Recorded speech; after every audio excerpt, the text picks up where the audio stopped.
Bonjour, je m'appelle Christophe, donc je suis le chef de Fleur de Loire à Blois et on fait un clap 1.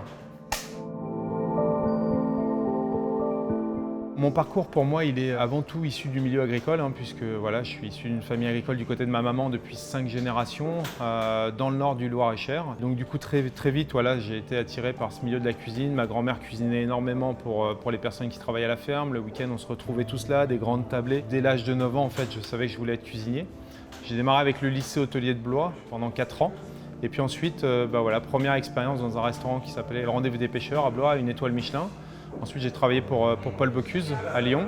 Et puis derrière, je suis parti pour lui aux États-Unis. Et ensuite, je suis rentré sur Paris pendant 8 ans pour travailler pour un groupe qui s'appelle le groupe BC. J'étais chef exécutif de 3 établissements, donc l'Hôtel de Serres, l'Édouard VII et le Bel Ami, ce qui m'a permis de voir une toute autre organisation et notamment la gestion des équipes et la gestion d'une entreprise en soi. Puis je me suis installé de retour dans la région en 2014 à Montlivaud. Première étoile Michelin au bout de 9 mois, donc en 2015. Et puis ensuite, voilà, j'ai créé également la table d'à côté ici à Ardon en 2018. Et en 2019, j'ai eu la 2e étoile Michelin à Montlivaud et ma première étoile Michelin ici à Ardon. Et aujourd'hui, j'ai créé ce nouveau lieu qui s'appelle Fleur de Loire.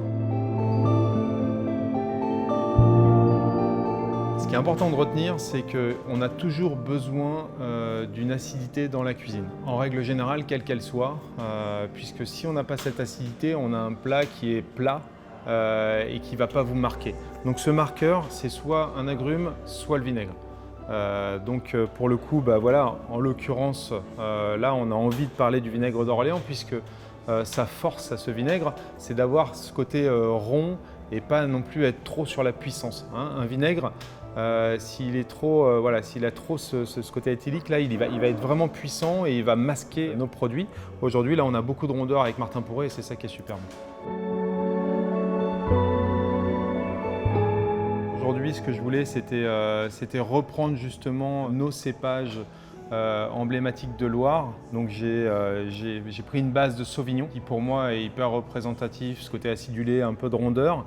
On a apporté un peu de dynamisme avec du chardonnay qu'on voit de plus en plus ici justement sur l'appellation orléanais. Puis je vais mettre un petit peps de thym citron. Qui est représentatif de ma maison puisque pour le coup, Fleur de Loire, on a 1,5 hectare de culture, on a énormément d'herbes et ce que je voulais, notamment avec le thym citron, c'est avoir ce côté un peu floral et ce côté herbacé. Ouais.